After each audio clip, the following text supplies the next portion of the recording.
불 속에서 탄생한 태양을 닮은 이곳의 이름은 정문경, 잔문이 거울이라고도 부르죠. 1cm 안에 수십 개의 동심원을 그려넣은 나노기술의 결정체로 수천 년 전 한반도에 살았던 마한 사람들의 기술력을 단적으로 보여주는 유물입니다. 우리 거울은 고조선 단계부터 빗금을 새긴 무늬부터 시작을 해서 점점점 세밀해지면서 정문경으로 발달을 하게 됩니다. 그래서 거울만 가지고 보더라도 중국과 우리나라의 차이가 명확하고요.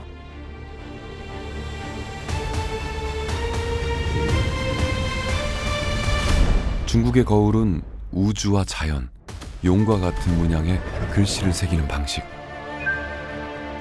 우리나라의 것과는 확연히 달랐습니다.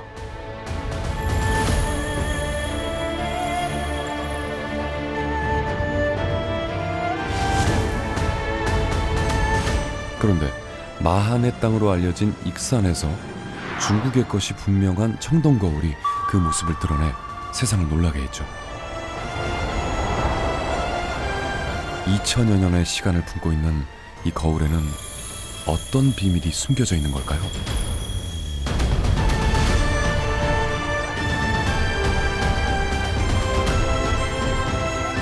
마한과 백제사 연구에 매진해온 최완규 교수와 함께 그 비밀의 문을 열어보겠습니다.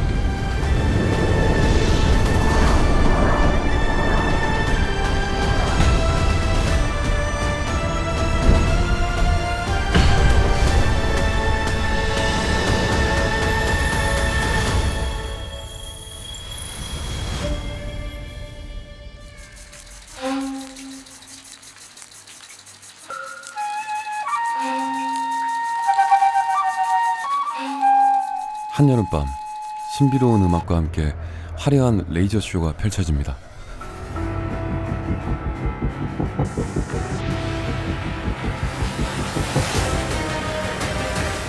황홀한 미디어 아트가 펼쳐지는 이곳은 어디일까요?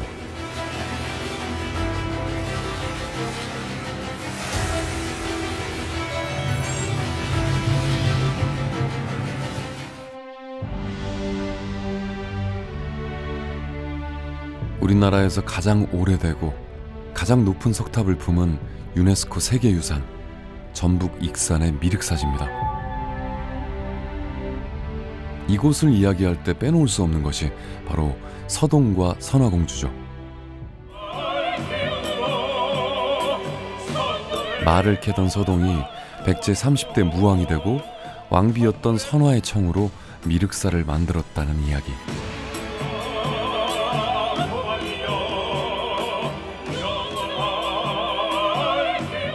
그런데 서탑 발원자가 사택왕으로 확인되면서 잠깐 혼란스러운 상황이 연출되기도 했습니다.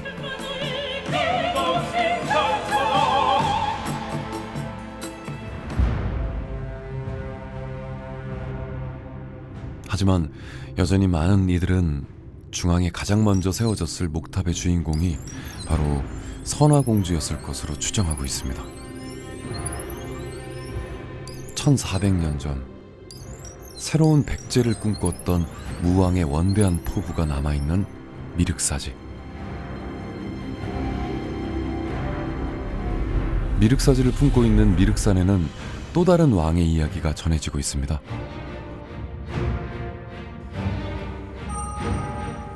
서기 600년 왕위에 오른 백제 무왕보다 무려 800년 전 이곳에 내려와 마한의 왕이 된 한 사람에 관한 거죠. 산 정상을 감싸고 도는 미륵산성.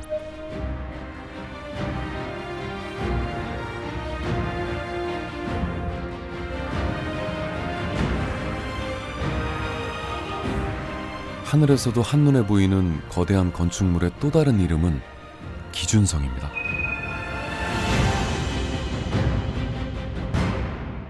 미륵산성은 미륵산의 옛 이름을 딴 용화산성으로 불리기도 했습니다.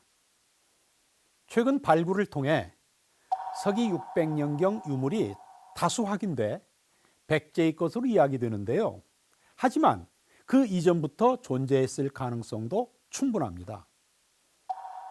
조선시대 기록에도 고조선 준왕이 쌓았다는 이야기가 구전으로 전해진다고 남아있기 때문이죠. 그렇다면 왜 고조선의 왕은 익산으로 내려와 산성을 쌓았던 것일까요? 이 맥락을 이해하기 위해 먼저 살펴볼 것이 있습니다. 고조선은 기원전 2333년 단군왕검이 홍익인간의 정신으로 세운 나라로 알려져 있죠. 고인돌과 비파형 동검은 고조선의 상징과도 같죠. 정확한 기록이 남아있지 않기 때문에 이를 통해 당시 고조선의 영역을 짐작해 볼 수 있을 뿐입니다. 우리 역사의 첫 국가였던 고조선에 대해서는 우리가 상당히 다양한 역사가 포괄된 정치 세력이라는 걸 먼저 알고 갈 필요가 있습니다. 고조선이라는 표현은 왜 고자가 쓰였느냐면 우리가 잘 아는 조선 왕조, 이씨 조선 왕조와의 구별을 위해서 그 역사적인 표현은 원래는 조선이었어요.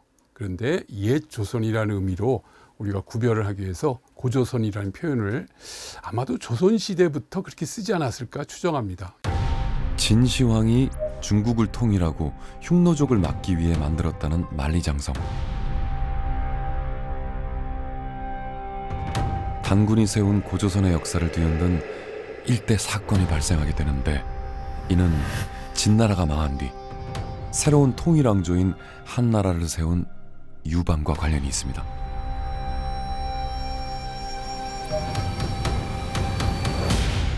한나라가 만들어진 직후에 유방을 도왔던 많은 여러 제후 왕들이 있었는데, 황제 중심으로 나머지 그 부하 제후 왕들을 다 제거하기 시작합니다. 우리가 세칭 얘기하는 토사구팽을 당하기 시작합니다.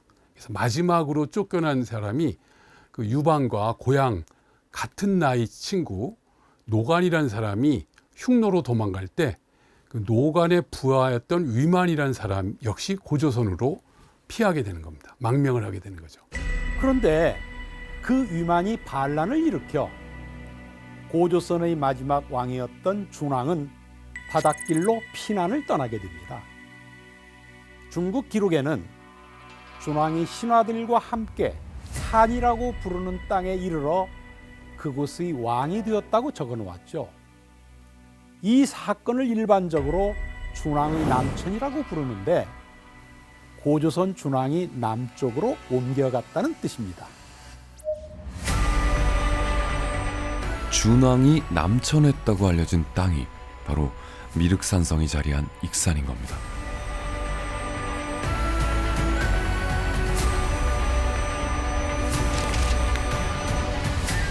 고려사에도 고조선의 왕 기준이 바닷길로 내려와 한해 땅에 이르러 마한을 개국했다고 적어놨는데, 그곳이 바로 금마군, 지금의 전북 익산시입니다. 준왕이 남천한 마한은 어딜까? 이게 가장 논란인데, 고려시대 제왕홍기라는 이승유라는 학자가 쓴 우리 역사 정통 인식체계에 명확하게 나타나고 있고요.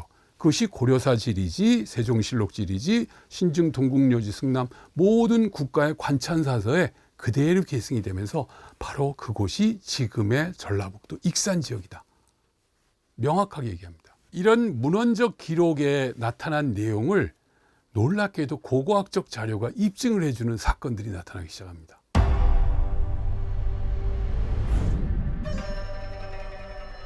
익산이 백제의 왕도였음을 말해주는 왕궁리 유적.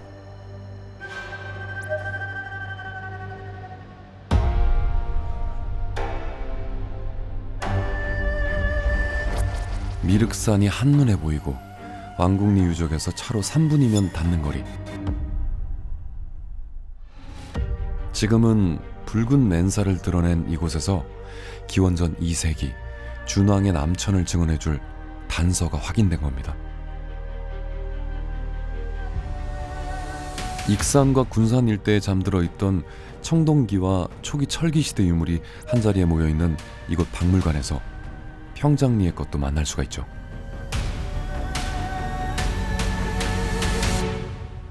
지난 1987년 익산시 왕궁면 평장리에서 수습된 유물은 총 5점입니다.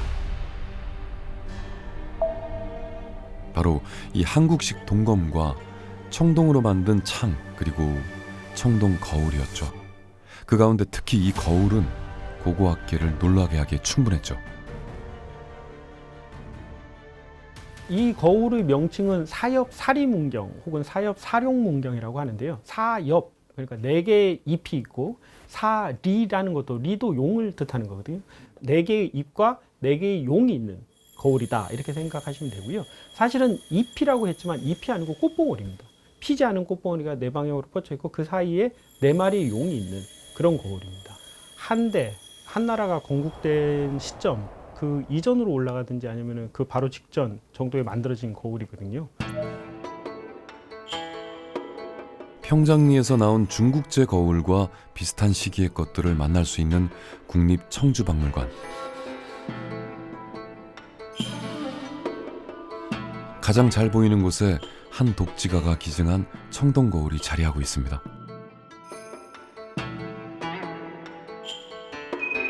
중국 한나라 때 만들어진 거울을 흔히 한경이라고 부르는데 그 시기에 따라 전한경과 후한경으로 구분하고 있죠.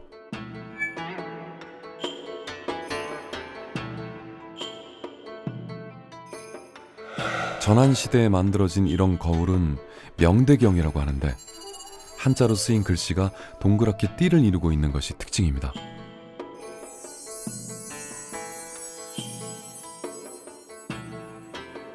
지금 현재까지 출토된 전환경이 우리나라 한반도 남부에는 한 44점 정도가 출토됐습니다. 그 중에서 가장 이른 시기의 것이 바로 익산 평장일 것입니다. 중국 거울이라는 것이 어떤 의미를 가질까라고 했을 때 그냥 지금으로 생각하면은 비싼 물건 이렇게 생각할 수도 있지만은 사실 당시에 중국의 물건을 가지고 있다라는 것은 사회적인 신분이 아주 높다라는 것을 보여주는 사례거든요.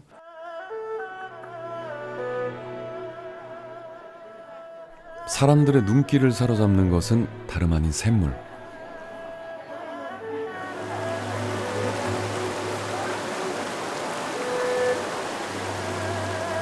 신기한 광경을 보려는 사람들로 인산인해를 이룹니다. 힘차게 흐르는 물길은 도심 곳곳을 실핏줄처럼 연결하고 있는데요. 샘물의 도시라고 불리는 이곳은 중국 산동성의 성도인 진안시입니다.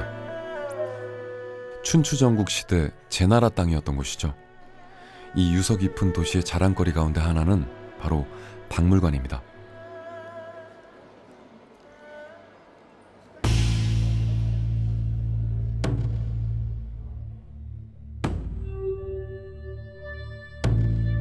이 청동 항아리는 중국 상나라 때 만들어진 겁니다. 제사를 지낼 때 술을 담았던 용도였죠.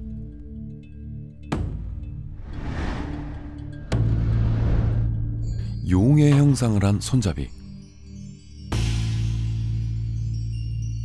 몸통에는 온 우주를 담아놓은 것 같습니다. 그리고 평장리에서 나온 전환경보다 먼저 만들어진 청동 거울도 만날 수 있죠.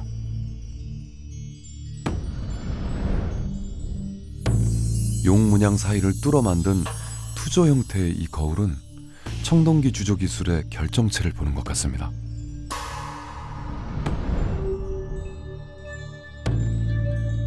금과 은, 터키석을 이용해 만든 이 거울은 제나라 수도였던 임치에서 나온 거죠.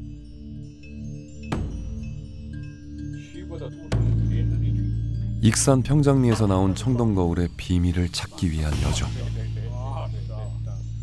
긴 세월 동아시아 교류사를 연구해온 백운상 교수는 답을 알고 있지 않을까요? 这个在这个宜山郡的平章里发现了一件这个用中文来讲叫潘池文镜，青铜镜。首先我们说这件铜镜的年代是战国晚期到西汉初年。是的。那么在中国的这个北方地区包括当时的燕国、赵国、齐国这几个地方是都有发现的。但是目前关于这种铜镜的产地，还不太清楚。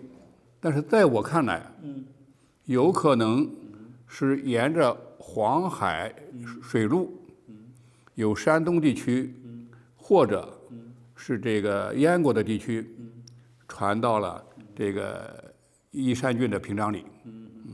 그러니까 기원전 2세기를 전후해 중국 전한경이 바닷길을 통해 익산 평장리로 전해졌을 거라는 건데요. 어떤 사람들이 무슨 목적으로 그렇게 했을지는 베일에 가려져 있습니다. 그런데요, 여기서 궁금증이 하나 생깁니다. 언제부터 이러한 물질 문명이 바닷길로 한반도 남부에 전해지기 시작했던 것일까요?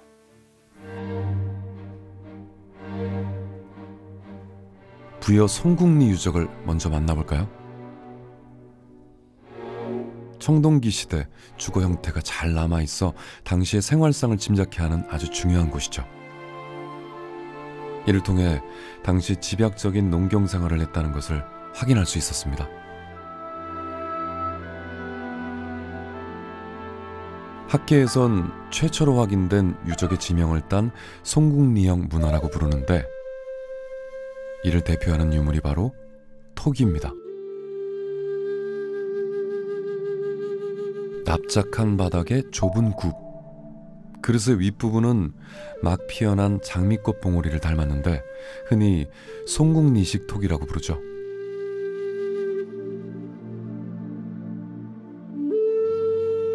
당시 권력자들의 무덤은 우리가 잘 알고 있는 고인돌, 그리고 송국리형 토기를 활용한 동널 등이 있었죠.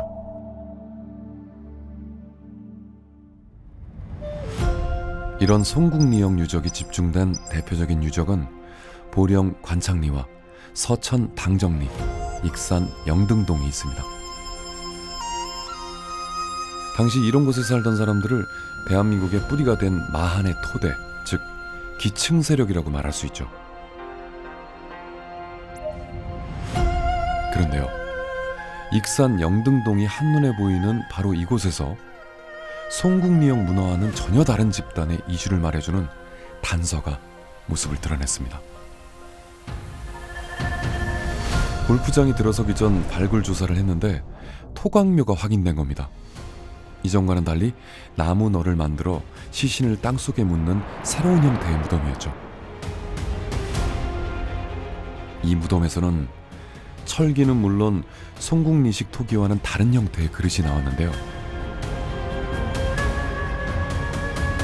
점토로 띠를 만든 다음 토기 윗부분에 덧붙인 점토 대토기가 바로 그겁니다.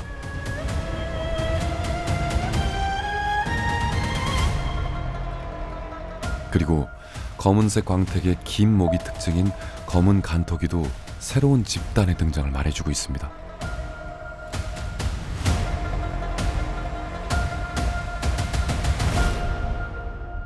점토대 토기가 등장하게 되는 건 한 기원전 4세기, 3세기 정도부터 만경강 유역에 등장을 하는데 이때 동북아시아가 굉장히 급변을 하게 됩니다. 고조선이 요동 지역부터 그 한반도 북부 지역까지 세력을 규합을 하고 있다가 옆 나라가 요동 지역을 공격을 하게 되니까 그 요동 지역에 살았었던 세력이 일부는 서북한 지역으로도 넘어가고 일부는 요동반도에서 연안항로를 따라서 밑으로도 내려오게 되면서 이제 우리 지역에 점토대 토기 문화가 생겼다라고 볼 수가 있습니다. 그래서 그게 아마 이 지역의 1차적인 문화 파급이 될 것 같고요.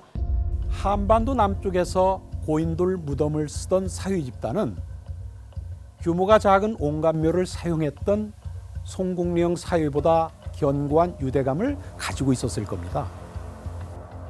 줄다리기를 하는 것처럼 무거운 돌을 함께 옮겨야 했으니까요. 그만큼 배타성도 강했을 것으로 추정해 볼 수 있죠. 때문에 금강과 만경강 유역을 중심으로 한 해로교통의 요충지에 개방적인 성향까지 갖춘 송국리형 사회가 철기와 점토대 토기를 가지고 내려온 송광묘 집단이 안착할 수 있는 터전이 된 겁니다. 송국령 문화의 기층 세력과 이주민이었던 고조선 문화의 결합은 마한 성립기 일대 사건이라고 말할 수 있죠. 중국 요령성의 본계 박물관. 이곳에 들어서면 우리가 역사책에서 보던 유물이 한눈에 들어옵니다. 고조선의 영역을 말해주는 비파형 동검과 세형 동검이 바로 그거죠. 그리고 국립익산박물관에서 봤던 점토대 토기도 있습니다. 마치 이곳에 살았던 사람들이 한반도 남쪽으로 내려왔다는 이야기를 말없이 들려주는 것 같습니다. 거기에 비파형 동검은 물론 거푸집까지, 그리고 고조선 준왕이 익산으로 내려올 당시의 상황을 짐작케 하는 유물도 있습니다.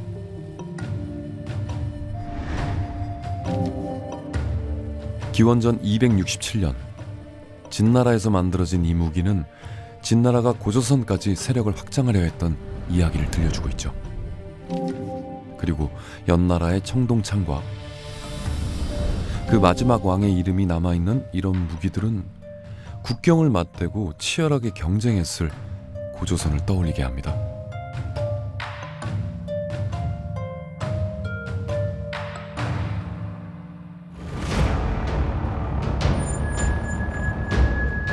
그렇게 연나라가 망한 뒤 위만이 고조선 준왕에게 망명해 국경을 지키다가 기원전 194년 반란을 일으켰던 겁니다.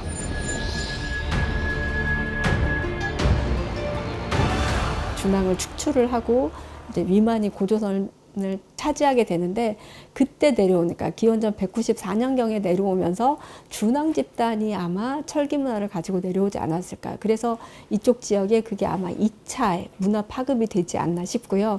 이 준왕 집단이 내려와가지고 한 100여 년간 정도는 굉장히 많은 유적을 이제 만들면서 성장을 해 간 것 같습니다.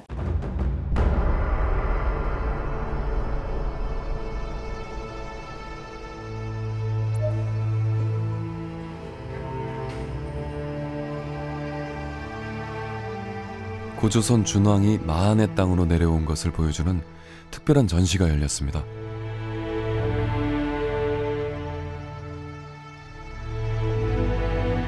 망경강과 동진강을 통해 들어온 철기 문화의 등장을 이곳에서 확인할 수가 있죠.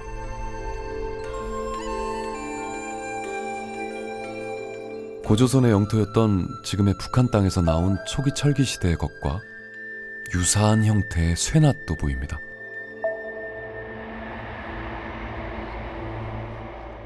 특히 완주 갈동유적에서 출토된 이 두 점의 쇠낫을 한번 주목해서 봐주셨으면 좋겠습니다. 오늘날 사용하는 낫과도 상당히 닮아 있는데요. 이렇게 곡선을 가지고 있는 전체적인 낫의 형태와 더불어서 오른쪽에 잘 보시면 일부 목재의 흔적도 남아 있습니다. 이것은 결국 이 낫에 나무로 된 자루를 끼워서 사용을 했던 사실을 알려주기도 합니다. 이 철기들은 그 중국 동북 지역 그리고 한반도 서북한 지역에서 출토되는 철기들과 굉장히 유사한 형태를 가지고 있는데, 가장 중요한 점은 이 지역에서 출토된 철기들이 한반도 남부에서 최초로 발견된 철기라는 점입니다. 마한이 시작되던 때 한반도 남쪽에서 가장 많은 청동기와 철기가 나온 곳은 다름 아닌 망경강 일대입니다. 이런 사실을 확인할 수 있었던 기회는 아주 우연히 찾아왔습니다. 전주 완주 혁신도시를 조성하기 위한 대규모의 발굴 조사 덕분이었죠. 지도에서 살펴보면 초기 철기 시대 유물이 쏟아져 나온 신풍유적 바로 옆에 가장 오래된 쇠낫을 품고 있던 갈동유적이 자리하고 있습니다. 그리고 망경강을 사이에 두고 전환시대 중국 거울이 나온 형장리 유적이 있습니다. 기원전 2세기로 추정되는 이 유적들은 과연 어떤 이야기를 들려주고 있는 걸까요? 지금 저희가 행정구역이 다르니까 익산, 완주, 전주를 이렇게 솔직히 나누는데 우리 문헌에도 보면 준항이 금마로 들어왔다 뭐 이런 얘기 되게 많잖아요. 금마의 시각에서 보면 미륵산에서 모악산까지로 보면 그게 바로 만의 소국이다라고도 볼 수 있을 것 같습니다. 거기에서 보면 솔직히 망경강만 건너면 다 같은 하나의 권역이기 때문에 그래서 이제 익산 마동이라든지 완주 갈동이라든지 완주 신풍유적이 어떻게 보면 금마가 있는 그러니까 미륵산이 북쪽에 경계가 되고 남쪽에는 황망산 정도까지 요 범위에 걸쳐서 굉장히 많이 분포를 하고 있는데 이거를 오늘날 행정구역으로 따지다 보니까 막 완주, 뭐 익산, 전주 이렇게 나뉘게 되는데 예전에 그냥 그 시각으로 봤을 때는 금마에 속했었던 하나의 영역으로 봐도 좋지 않을까.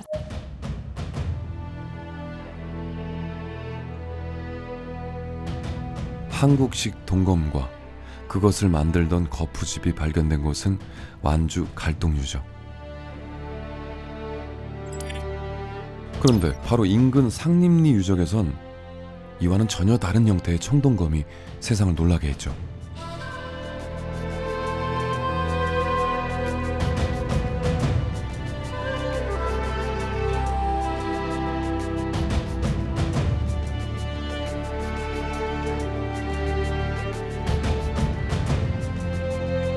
손잡이에는 볼록한 2개의 마디를 만들어놨죠. 그런데 더 놀라운 것은 따로 있습니다. 모두 26자루의 이런 청동검이 한 곳에 묻혀 있었다는 거죠. 이게 이제 중국의 양자강이나 저 좀 남쪽에서 많이 사용이 됐었던 중국식 칼인데 이러한 이 유물이 중국에서도 이렇게 한 곳에 26자루가 나온 예가 없거든요. 상림리에서 나온 이 청동검은 언제, 어디에서, 누가 만든 것일까요? 그 해답은 생각보다 쉽게 찾을 수 있을지도 모릅니다. 바로 이곳 산동박물관에서 말이죠. 전란이 끊이지 않았던 춘추전국 시대에 만들어진 서슬퍼런 무기들 가운데 이곳에 전시된 청동검은 한눈에 봐도 상림리의 것과 똑같은 모습입니다. 일체형으로 된 칼은 손잡이에 2개의 돌기가 있죠. 수천 년 전 최첨단 무기가 어떻게 한반도에 건너간 것일까요? 上林里发现的铜剑，它的长度是42厘米，最长的46厘米。但在中国发现的同类的铜剑里边，这么短的这样短的铜剑是比较少的。这是一点。另外一点呢，在中国发现的上林里这样的战国式铜剑，都是铜锡青铜剑或者铜锡铅3元合金的青铜剑，但是上林里发现的铜剑是红铜的，红铜它是无法使用的，啊。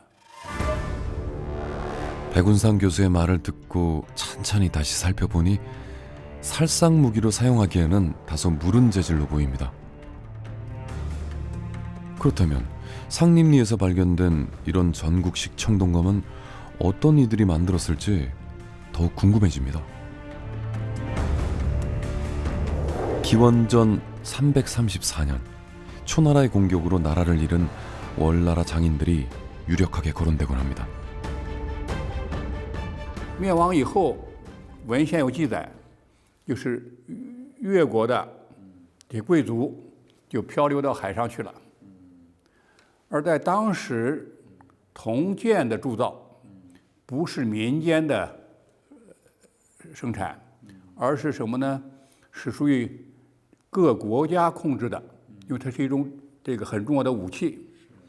那么越国灭亡以后，服属于这个越国王室的铸剑工匠，就漂流到了海上，然后沿黄海北上，然后又向东走，到了韩半岛的西部，在这儿停留下来，在那儿铸造的。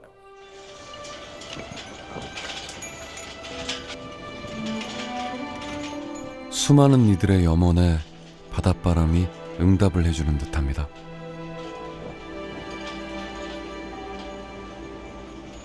중국 대륙의 동쪽 끝에 자리한 천진두.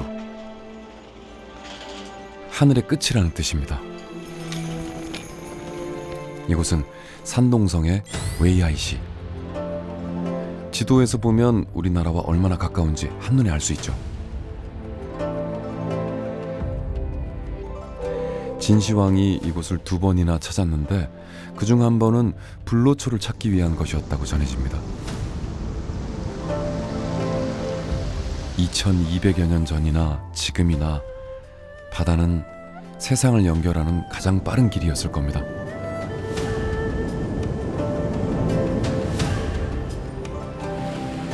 거센 풍랑이나 암초만 만나지 않는다면 말이죠.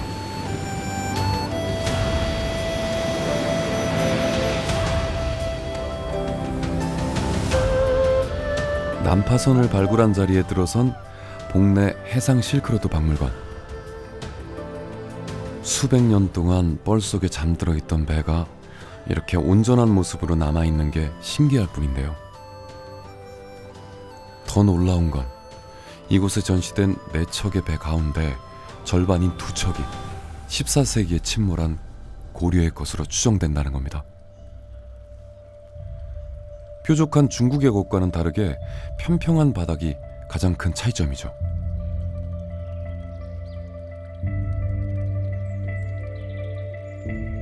그리고 물속에서 건져 올린 도자기들은 바닷길이 무역의 중요한 통로였음을 말해주고 있습니다.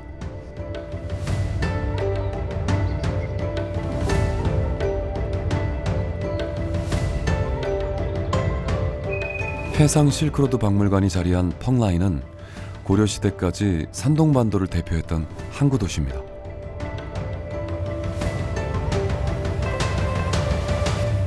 깎아 세운 듯한 절벽 위에 자리한 복내각은 풍광이 아름다워 관광객들의 발걸음이 끊이지 않죠.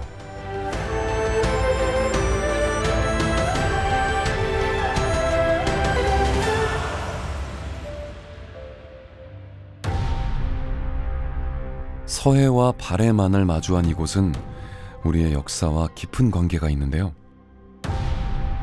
기원전 109년 한 무제가 위만조선을 공격하기 위해 이곳에서 출발했고, 서기 660년 당나라의 소정방이 13만 대군을 이끌고 백제를 침공한 것도 바로 이 바다에서 시작됐습니다. 당나라 때 동아시아의 해상 교역로를 지도에서 살펴보면 복내에서 연안 항로를 통해 내려가는 코스와 황해를 횡단해 한반도를 향했던 방식이 있었습니다. 이 바닷길은 중국 전국 시대부터 존재했을 겁니다. 크고 안전한 배를 만들기 어려웠을 때는 연안 항로를 따라 내려가는 선택을 했겠죠. 중간에 기항지에 머물며 식량과 물도 챙겨야 했을 테니까 말이죠. 그러다 건조 능력과 항해술이 발달하면서 서해를 횡단하는 항로를 개척했을 것으로 추정할 수 있죠. 기원전 194년 고조선 준왕은 아마 이 연안 항로를 따라 내려왔을 겁니다. 이미 많은 사람들이 수도 없이 오가던 안전한 길, 망설일 이유도 없었을 겁니다. 그렇게 준왕은 미륵산이 보이는 금마저 지금의 익산 땅에 도착했겠죠.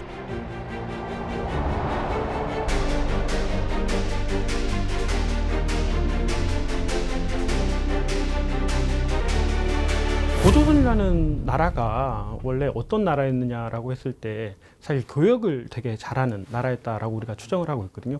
한 무제가 고조선을 공격할 때도 그 이유가 뭐였냐면은 그 고조선의 아래 중국이나 진국이 한나라와 교역을 하려고 싶어 하는데 고조선이 막아서 못하게 한다라고 그랬어요. 고조선은 이제 중개무역으로 부를 축적했다 이렇게 생각을 하고 있거든요.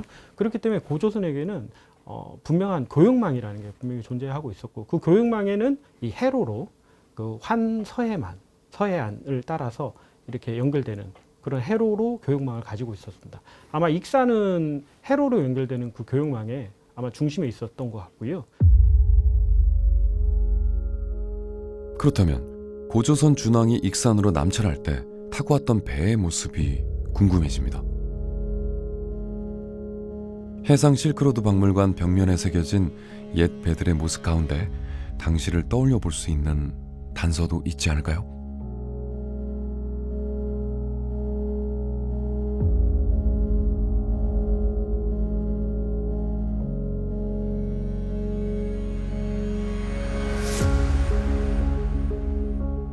그로부터 한 90여 년 뒤에 한 무제가 그 고조선 세력인 위만조선을 공략해서 결국 붕괴시키는데 그때 누선이라는 누각이 있는 엄청난 큰 배. 그래서 그 배는 1000명이 탄다라는 설도 있고요. 3층짜리 큰 배인데 아마도 진시황 때 삼신산 탐사배도 그런 거에 준했을 것 같고 그런 것을 보고 경험했던 그 고조선도 그에 준하는 어떤 해양 교섭 루트에 아주 훌륭한 배를 이미 갖고 있지 않았을까 우리가 유추할 수 있다고 생각됩니다. 바닷길이 들려주는 고조선의 이야기가 흥미롭기만 한데요. 한반도에서 확인되는 가장 이른 시기에 이런 청동거울도 고조선에서 시작된 겁니다.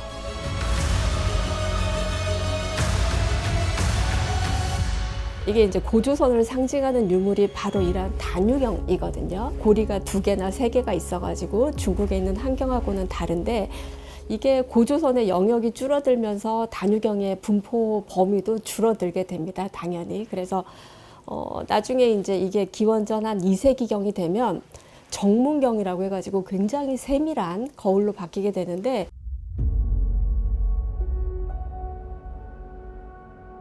거울 뒷면을 가득 채운 기하학적인 문양. 이 청동거울은 우리나라 초기 철기 시대 청동기 제작 기술의 정수라는 평가를 받고 있죠.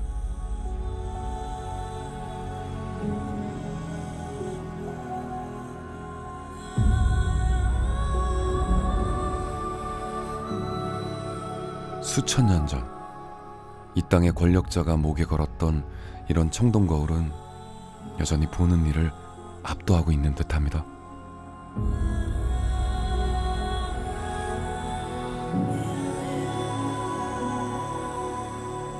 작은 거울 안에 무려 13,000개가 넘는 선을 새겨 넣는 기술력은 놀라움을 넘어 경이로움이 느껴질 정도입니다.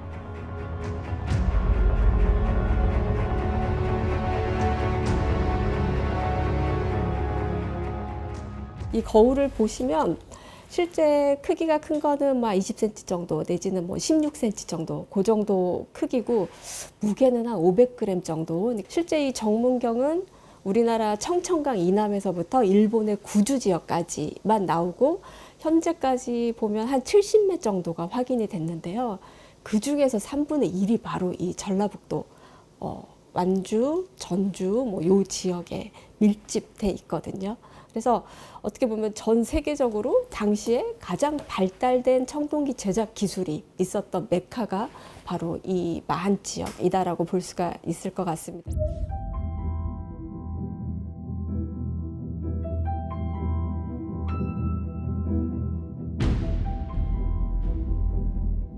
이곳 박물관에 전시된 잔무늬 거울의 대부분은 만경강 일대의 토각묘에서 나온 겁니다. 구덩이를 파고 목관에 시신을 안치하는 형태의 묘제죠. 때문에 기존의 동로를 사용했던 마한 초기의 기층 세력과는 다른 어찌 보면 이주민이라고 부를 수 있는 고조선 준왕 집단의 존재를 떠올려 볼 수 있는 거죠.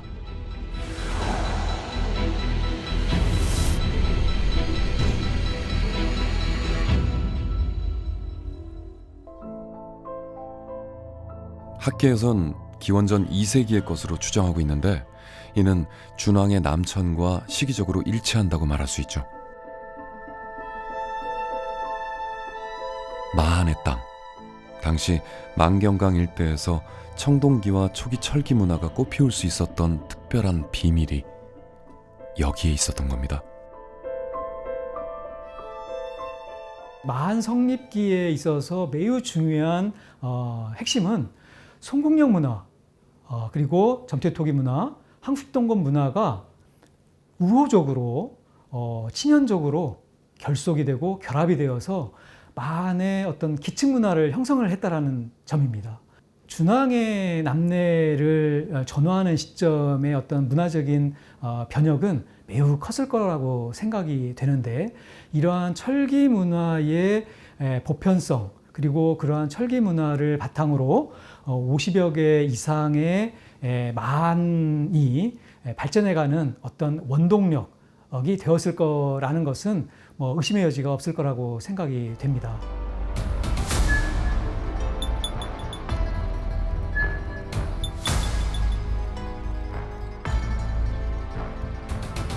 고조선 준왕이 내려와 왕이 되었다고 전해지는 마한. 훗날 이 마한이 진안과 변안으로 나눠지면서 사만시대가 열리게 되는 거죠. 그 마한이 시작된 땅이 바로 생명의 강으로 불리는 만경강 일대와 금강 하구인 겁니다. 우리나라 역사서에는 고조선 준왕이 배를 타고 내려온 곳을 금마, 지금의 익산이라고 적어놨습니다.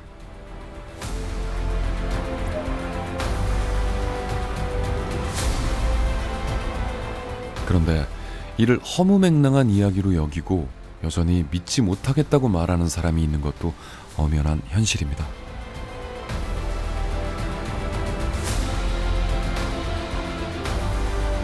우리가 그 역사를 오해하는 것 중에 하나가 지금부터 2000년 전, 1500년 전 역사를 다룰 때 지금의 지형을 가지고 설명하면은 일부 맞았지만 일부는 틀려요. 그 중에 가장 큰 그 변화 양상은 강과 바다의 변화가 많이 있습니다. 특히 지금의 강과 바다가 만나는 지역은 1500년 동안 수많은 토사가 쌓여서 엄청 강이 좁아지거나 아니면 훨씬 밖으로 밀리거나 그런 거거든요. 그 유럽 로마 유적을 가보면요, 항구였던 게 지금은 허벌판 평야가 돼 있는 데가 많아요.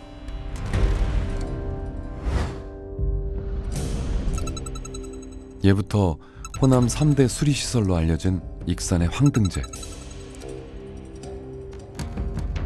안타깝게도 기록에만 남아있을 뿐 실체가 확인되지 않아 한동안 의구심의 대상으로 남아있었죠.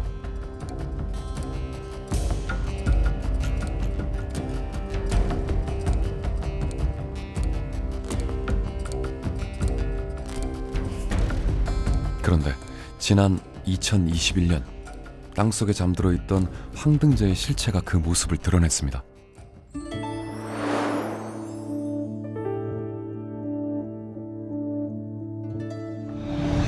흙덩이를 벽돌처럼 만들고 나뭇가지를 넣어 오늘날 철근과 같은 역할을 했던 사실을 확인할 수 있었죠.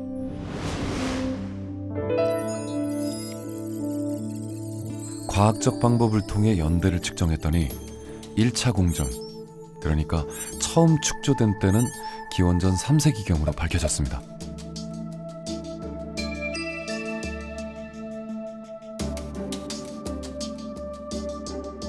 그리고 고지형 분석 결과 지금은 사라진 황등제의 모습을 그려볼 수도 있었습니다. 지금으로부터 2500년 전 마한의 경제적 토대가 됐던 황등제의 존재가 익산의 위상을 말해주고 있는 겁니다.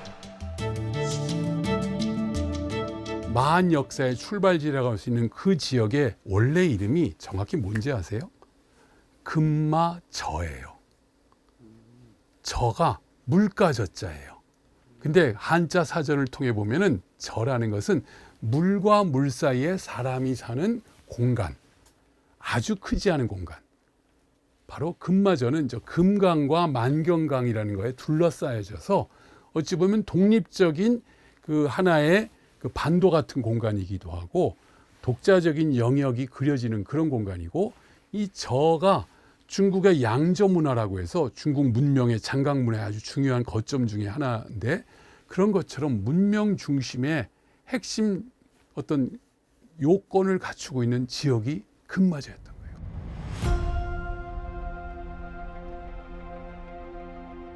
서동설화의 주인공 백제 무왕이 금마로 불리던 익산으로 천도했음을 증언하는 왕궁리 유적.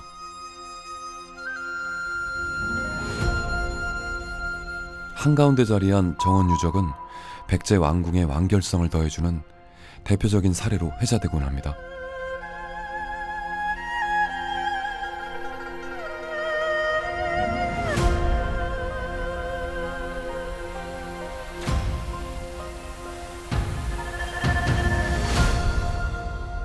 하늘에서 바라보면 왕궁성의 배후에는 고조선 준왕의 설화를 품고 있는 미륵산이 자리하고 있죠. 왕궁리 유적의 양쪽을 감싸며 흐르는 옥룡천과 부상천. 토층 조사 결과 지금의 모습과는 달리 과거에는 그 수량이 상당했음을 짐작할 수 있었죠.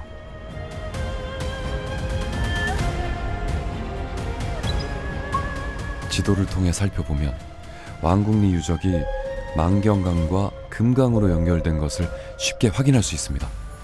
이런 사실은 결국 무엇을 말하는 걸까요?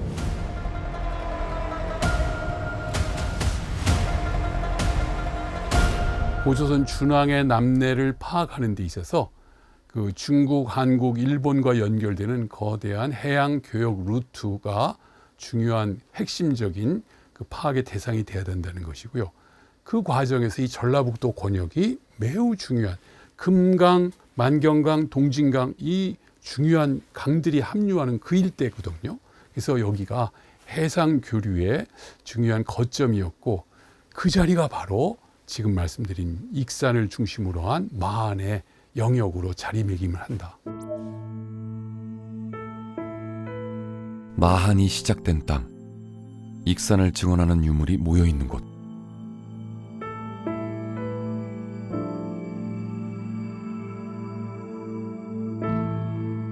준왕이 남천했던 시기의 것으로 추정되는 익산 평장리 유물도 한켠을 차지하고 있죠. 청동검 두 자루와 청동창과 꺽창, 그리고 중국에서 만들어진 청동거울 한 점. 이 귀한 물건들을 지니고 다녔을 주인공은 어떤 사람이었을까요?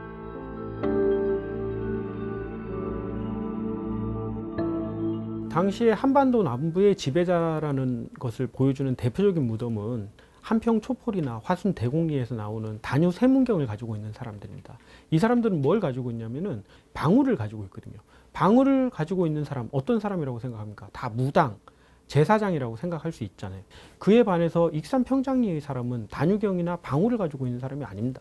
이 사람은 중국어를 아마 할 줄 알고 중국과의 교육을 할 수 있는 그런 사람이었겠죠. 그래서 중국 물건을 가지고 있고, 거기에 한국식 동검이라든지 한국식 무기를 가지고 있습니다. 사실 익산 평장리의 사람은 어떤 성격이냐라고 했을 때는 이 사람은 아마 고조선을 기반으로 가지고 있던 사람일 것이고, 한반도 남부에 있는 사람들과는 좀 더 다른, 좀 더 세계화된, 국제화된 사람이었을 것입니다. 대한민국의 뿌리가 된 마한이 시작된 땅, 익산.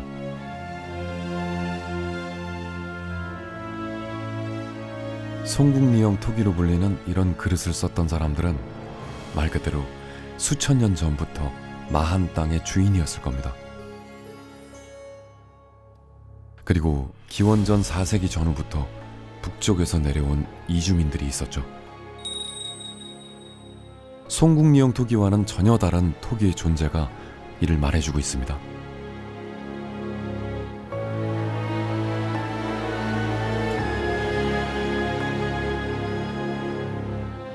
전란이나 혼란스러운 상황을 피해 바닷길로 금마저라 불리는 땅에 정착한 사람들도 있었습니다.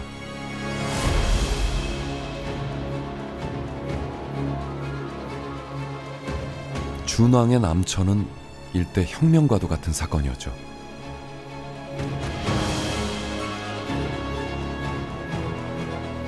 당시 만들어진 청동 거울은 여전히 미스터리로 남아 있습니다.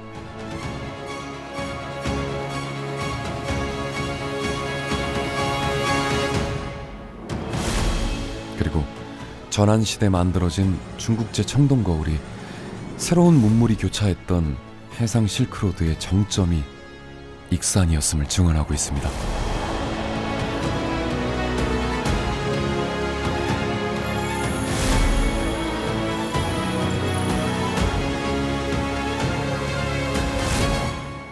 송곡리 문화로 일컬어지는 토착 세력과 바닷길을 통해 도착한 이주민들은 금마저라는 희망의 땅에서 때론 부딪히고 또 화합했을 겁니다.